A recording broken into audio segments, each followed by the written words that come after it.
Cruelle question en photo de paysage, est-ce qu'on inclut ou non des personnages dans l'image?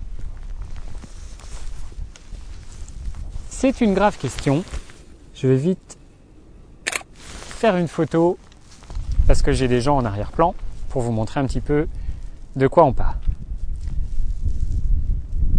Les paysages, c'est des paysages. Le portrait, c'est le portrait. Mélanger les deux, un portraisage, non, ça marche pas non plus. Un pays-trait, ça marche pas non plus. En photo, c'est pareil. Il faut faire un choix. Je vous ai longuement parlé du choix déjà du thème et de l'élément que vous souhaitez mettre en avant ou des éléments que vous souhaitez mettre en avant dans votre paysage. On n'incorpore pas sa copine, sa femme, son mari dans la photo. Moi, on se met pas comme ça, genre je suis là. C'est un petit peu toute la différence entre le touriste et le photographe. Le touriste cherche à ramener chez lui des preuves qu'il a été à l'endroit qu'il photographie. Vous verrez d'ailleurs, vous avez peut-être déjà vu des photos de vos amis ou de votre famille. La personne qui a fait les photos vous dit « Alors là, c'est le Taj Mahal, alors là, c'est un super champ de blé. » Non, non. Là, c'est moi devant le Taj Mahal, là, c'est moi devant le champ de blé. C'est des gens qui veulent des preuves. Et la photo, c'est pas ça. Je dirais c'est toute la différence dans le sens où le photographe, il est beaucoup plus humble face à ce qu'il voit et il est plus là pour percevoir et pour ramener des images de ce qu'il a vu, de ce qu'il a ressenti et pour essayer de transmettre cette émotion. Il n'est pas là pour ramener des preuves.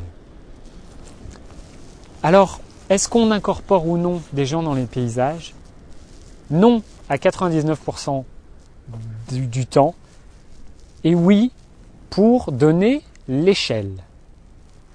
L'intérêt de donner une échelle, c'est de savoir si votre paysage qui peut être, on va dire, 1 km² comme 100 km², c'est pour lui donner cette notion d'échelle.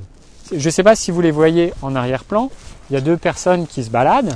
Je ne sais pas si on va zoomer dessus, je ne sais pas si on les voit. A priori, oui. Ça peut être utile de faire une photo de ce style-là en ayant une personne qui en plus peut avoir une attitude sympa, genre être debout toute seule, le regard dans le vague, en train de regarder la mer. Ça peut être sympa. Par contre, les deux personnes en train de faire des photos, on évite au maximum. Donc là, je dirais mes rochers par exemple, si je fais ma photo juste des rochers, on ne sait pas trop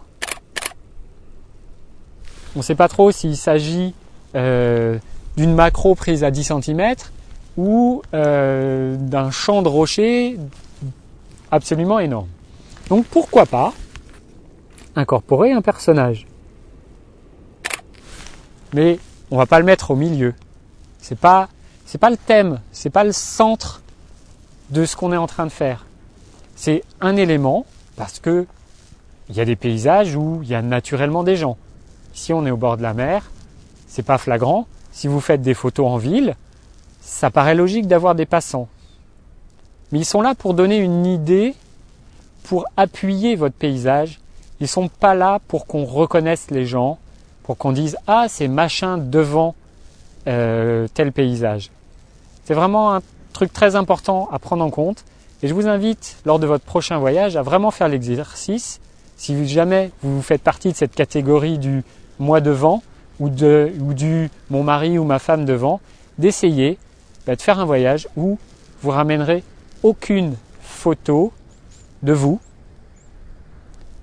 dans les cadres existants. Ça sera un paysage tout seul. Rien ne vous empêche à côté de faire un portrait dans un contexte, mais ça sera une photo prévue dès le départ pour être un portrait où le centre de l'image, ça sera la personne, avec éventuellement un décor en arrière-plan. Mais ce n'est pas du tout la même chose. Du tout, du tout. Je vous l'assure.